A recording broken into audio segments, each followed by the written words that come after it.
The five-day conference was attended by more than 4,000 ANC delegates in Johannesburg. And to discuss the various policies on economy, energy and business, President Cyril Ramphosa said that the report back from policy commissions will be concluded next year in January on a virtual platform. For some reaction, we're now joined by South African Communist Party National Spokesperson, Dr. Alex Mashilo. Thank you very much indeed for joining us. Good to talk to you again. We had a chat ahead of the conference, and I asked you whether through the lens of the South African Communist Party, would there be a shift given what you see? You have seen it now. And I just wonder your thinking and your reflections on what it means for you as a party. Thank you very much. Let me firstly start by congratulating the ANC on the 55th National Conference.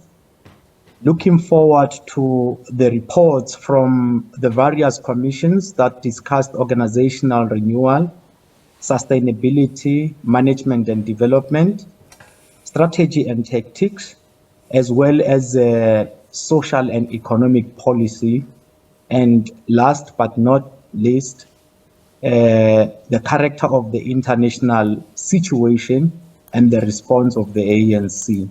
We have been fortunate to be among the delegates attending the conference and to participate in the commissions. I must say that I participated in two commissions focusing on organizational renewal, sustainability, management and development, as well as in the commission on economic transformation and development. Unfortunately, I could not participate in other commissions, but I was part of the support team that would have a sense of the resolutions that would be emerging. To the extent that the resolutions will help us overcome the problem of the energy crisis and quickly move us forward to ensuring that the economy moves and create employment, we can begin to see progress emerging. But we will deal with the resolutions as soon as the official text is available. Are you happy with the results, the leadership that's been elected? Largely, our attitude as the SACP was to allow the ANC to determine its leadership. Of course, unlike the ANC, we have members of the SACP who are also members of the ANC in their own right and who took part in the nominations as well as the voting process. The process has not yet been concluded. There were nominations of the 80 additional members of the National Executive Committee. We are looking forward to that announcement. We will be able to assess the entire set of leadership once the nominations have been announced by the Electoral Committee, which is busy processing them right now. But so far, indications as the top 7 show are that the outcomes are not exclusionary. They involve people who contested each other from different sides. And if the results will reflect that, they can begin to move the ANC forward, especially insofar as renewing and uniting the ANC is concerned.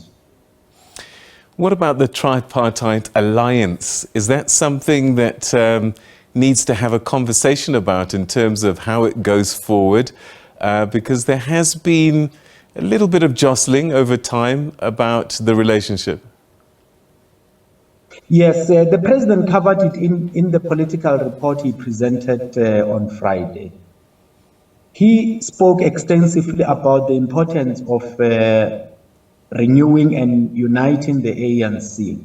In saying so, he said that the renewal and unity of the ANC will be incomplete without the reconfiguration of the alliance. He also drew to the attention of the delegates attending the discussions taking place in the SACP insofar as the SACP is looking at strengthening its relationship to electoral politics and building its independent voice on all fronts. He urged the conference and delegates to discuss this with sober minds, and we are looking forward to the outcomes. Most importantly, he said to the conference, it should empower the newly elected leadership to continue engaging with the SACP and COSATU towards the reconfiguration of the alliance and strengthening the relationship between the alliance partners. The fact of the matter, as things stand today and as they will be almost permanently going forward, is that the unity of the ANC alone will be insufficient for the ANC and the alliance to achieve their historic mission. We need more than the unity of the ANC and the renewal of the ANC. We need the unity and renewal of the ANC, the unity and renewal of the alliance, which we call the reconfiguration of the alliance, but we need the renewal of ties with the broad base that have supported the liberation struggle, and they are an important electoral force when coming to the electoral battles, because without that, you will not be able to implement change, particularly if you do not turn around the decline of the ANC and grow the support base. Because the most important instrument in the South African society, as things stand post-1994, besides mobilizing the people, consulting with them, and ensuring that they are involved in implementing transformation and development through participatory democracy, the most important organ in South Africa is the state. And the only way you can ascend to the democratic levers of the state is through electoral contestation and electoral power. And if you continue to experience a decline in your electoral performance, there will come a time when you will not win elections and you will not be able to make use of the levers of state power that you need to implement the broader mandate of democratic transformation and development. When we consider the reconfiguration of this alliance, what's most important on the SACP's wish list? Are there any deal breakers that need to be dealt with and put on the table?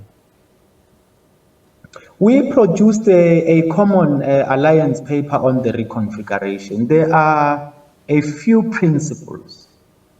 In no particular order, we have come together because of our set strategy of struggle, transformation and development, the National Democratic Revolution.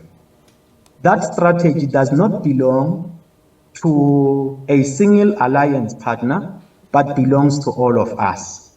Therefore, we need to work together as the alliance to give that strategy collective leadership.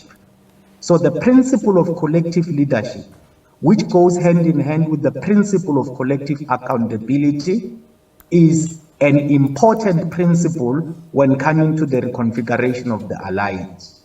For that to succeed, there is another principle we discussed in the alliance. We call it democratic consensus-seeking consultation on all major policy questions. It cannot be that when we are in an alliance, you have a single alliance partner deciding the direction of the policies to be implemented by the government, while you say that you are in an alliance with one another. So this principle of democratic consensus-seeking consultation to decide policy content and direction is crucial. And the principle does not end there. Remember that the alliance is just the core of our liberation movement and the overall motive forces of the National Democratic Revolution. We should not be dictators as the alliance. It is crucial to go out to mobilize our people, to solicit their input so that we can give their say, play in the policy space. So these people are an agent of change and they have views and aspirations. It is important we work together to involve them, having consulted each other ourselves. Another principle is the principle of inclusivity. It is crucial that when you look at all the processes relating to implementing the National Democratic Revolution, whose basic program is the Freedom Charter. We are visibly inclusive in the process. So that when you look at the collective sets of leadership from the municipal level to the provincial level, from the provincial level to the national level, you can yourself tell that this is the alliance in action and not just one component of the alliance. All right, Dr. Mashilo, we're going to have to leave it there for the time being, but thank you so much indeed for joining us and sharing your reflections with us tonight. Thank you for your time.